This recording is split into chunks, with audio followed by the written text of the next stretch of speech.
રામ રામ ને સીતારામ। આજે તો આપણે વાડિયા પૂગી ગયા છીએ આટો મારવા। આ આપણી સીંગ છે। સીંગ લગભગ 3-4 વીઘાની છે ને આ ભાઈ આપણે છે એ કામે આવેલા છે દવા છાંટવા। આ સીંગમાં દવા છાંટવાની છે ને આ છે આપણી કાંજી ડુંગળી રોપ દેખાય છે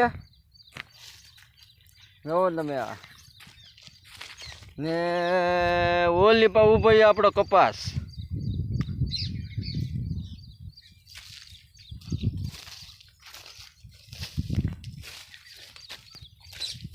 આમાં માંડવીના છોડવા વૈયા જાય છે